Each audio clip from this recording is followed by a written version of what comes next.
The church doors closed behind her with a quiet thud. But to Ariel Thompson, it felt like the world itself was sealing her fate. Have you ever stood at the edge of your dream, only to realize it's about to become a nightmare? Keep watching, because what happened next saved her life. The wedding music swelled, sweet and innocent, completely opposite to the panic rising in her chest. Her lace veil fluttered as she took one trembling step down the aisle, clutching her bouquet like it was the only anchor she had left.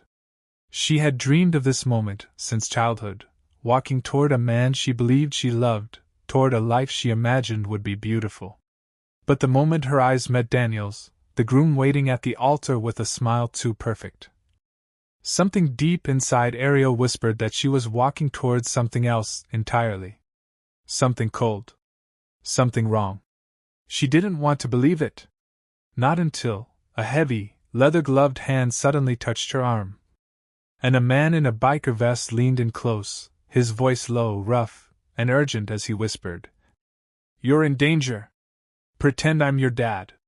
If you believe in kindness, second chances, and unexpected heroes, stay till the end, because this stranger just became the father she lost." Ariel froze.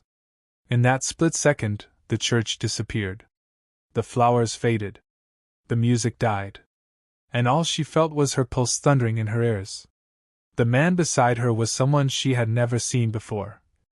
A broad-shouldered biker with silver threading through his beard, wearing a vest bearing the unmistakable emblem of the Hells Angels Motorcycle Club. His presence alone should have terrified her. But his eyes, firm yet strangely protective, told her he wasn't there to harm her. He was there because something was terribly, unimaginably wrong. She didn't turn her head. But she felt him angle his body in front of her slightly, suddenly shielding her from the crowd as the guests whispered in confusion over his sudden appearance at her side. Ariel had spent months planning this wedding. And yet, in this instant, everything she thought she knew cracked open. As they moved slowly up the aisle together, the biker stayed close. A silent wall between her and the groom. Ariel wanted to scream, to collapse, to run. But she forced her steps forward because she felt the man's hands steadying her, guiding her. "Pretend I'm your dad." Those words kept echoing in her mind. Her father had passed away 5 years earlier, and no one had ever been able to fill that void. She had walked through life since then with a quiet, private ache. Yet somehow, next to this stranger, she felt a glimmer of something she hadn't felt in years. Safety. It was absurd, impossible, and yet it wrapped around her like a lifeline. Everything began to shift inside her when she reached the altar, and saw Daniel's face clearly for the first time. His smile was sharp. Too sharp. The way his eyes flickered toward the biker beside her revealed something hungry, irritated, almost threatening. Her stomach dropped. She had ignored the red flags for months. His possessiveness disguised as love. The way he controlled her decisions. How he insisted she distance herself from her best friends. How he discouraged her from visiting her mother. She pushed it all aside because she thought love meant compromising. She thought love meant trusting even when things felt off. And now, standing in front of him, she realized that compromise had almost cost her everything. The biker leaned in again, as if blessing her like a father might. But his voice was low, grim, and filled with urgency. He told her he had overheard something the night before. Daniel arguing in a bar after one too many drinks. Bragging about how marriage was just the first step to locking her down. How he needed her money, her inheritance. And how he would handle her if she resisted. Ariel felt her knees weaken. She felt the edges of her world begin to fray as the truth clawed its way forward. She turned her gaze just slightly toward the biker. And he nodded, as if confirming everything her heart dreaded. Ariel tried to continue the ceremony. But her voice trembled, her chest tightened, and sweat formed in her palms. The biker stepped forward again, not aggressively, but like a father shielding his child from a storm. Guests gasped as Daniel barked furiously at him, demanding he leave. The biker's men, quiet, surprisingly respectful, stood at the back of the church, watching, ready, waiting. In that moment, Ariel realized she wasn't powerless. She wasn't alone. She had been walking through life blindly, ignoring her instincts. But now, standing in the glow of the altar, she felt clarity slice through her fear. She looked at Daniel and saw not a partner, but a cage. As the officiant began speaking again, Ariel's heartbeat roared so loudly she could barely hear him.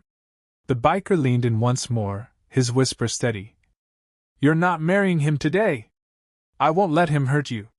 He told her his name, Michael Callahan, and revealed he had once been like Daniel, charming, manipulative, dangerous. Until he lost everything. His daughter had run away from him at 18 because of his temper and bad choices. She never came home. And he swore he would spend the rest of his life protecting daughters who weren't his. Even if he couldn't save his own. Ariel felt tears spill silently down her cheeks. Michael wasn't just protecting her.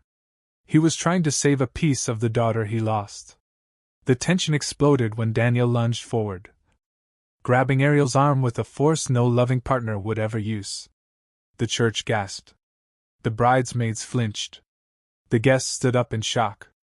Before he could pull her away, Michael stepped between them like a wall made of steel. For the first time in her life, Ariel didn't shrink. She didn't apologize. She didn't pretend everything was fine. She pulled her arm free and stepped behind Michael, trembling but finally awake. Daniel shouted, his voice twisting into something monstrous as he tried to shove Michael aside. But the biker brothers at the back surged forward, controlled but ready, making it clear he would not touch her again. The police were called. The truth came out. Daniel had debts, a history of aggression, and intentions darker than Ariel ever imagined. Her mother arrived in tears, hugging her tightly, thanking Michael again and again. Not because he was a biker. Not because he wore a certain patch. But because he stepped in when no one else did. Because he listened to the whispering fear Ariel didn't know how to voice. Because he acted like a father when she desperately needed one. Weeks passed, and Ariel rebuilt her life with the caution of someone recovering from a storm. She visited Michael often. He would sit outside his clubhouse polishing his motorcycle, greeting her with a warm nod that slowly transformed into a protective smile. He told her stories about his daughter, about his past mistakes, about the life he was trying to live now, one defined not by fear or anger, but by redemption. Ariel learned to breathe again, to trust herself again, to see light in places she once overlooked. And on a quiet afternoon months later, she walked into the clubhouse with a small wrapped box. Michael looked confused as she handed it to him. Inside was a simple silver bracelet with a tiny engraved charm. Chosen family. His hands trembled.